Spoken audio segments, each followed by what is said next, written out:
bonus.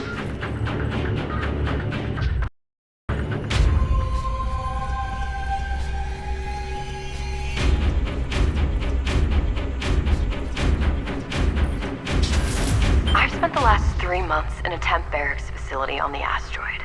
But today, the main research station coupled with the mine was finally open for business.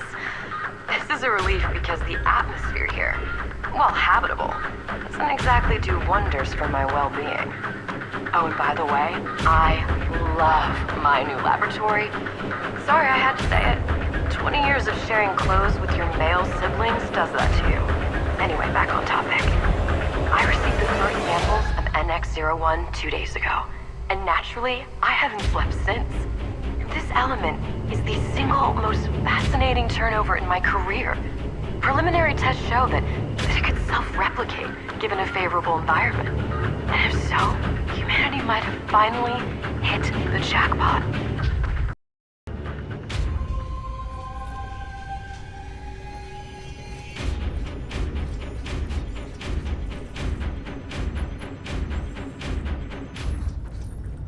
For what seemed like the blink of an eye, we were alone in the universe. Then, the Vors came and everything changed. That's not mine, it's something I read on a discarded piece of paper in the cafeteria.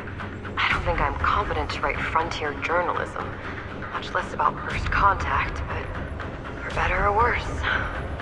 Ladies and gentlemen, I am Karen Matheson, reporting from deep space, and we have company.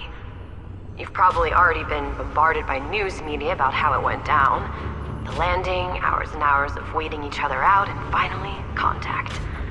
But what you might not know is that I was among the first group delegated to meet the Vors.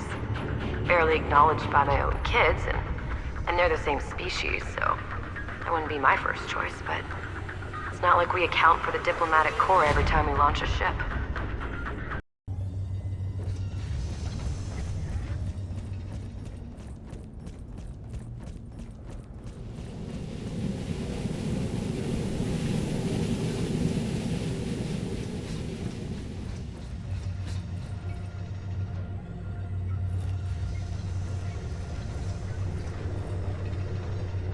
Found bonus.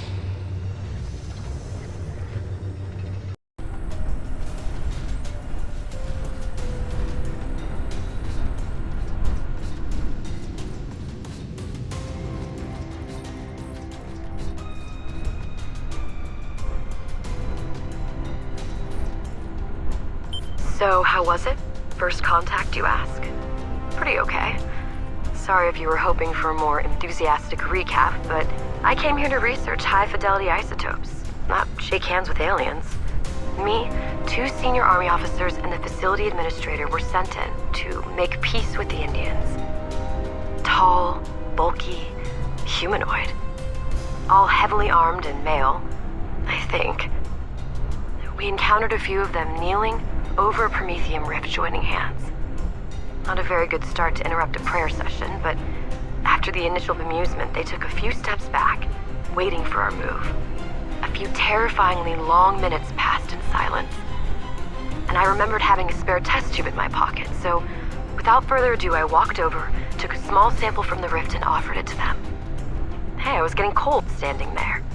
The Vors exchanged a few grunts, and I was sure that they were going to eat us alive. But no.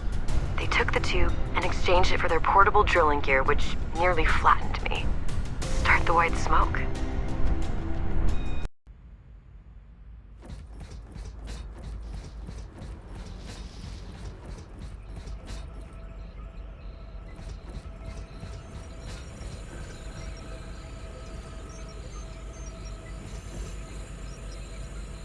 Found bonus.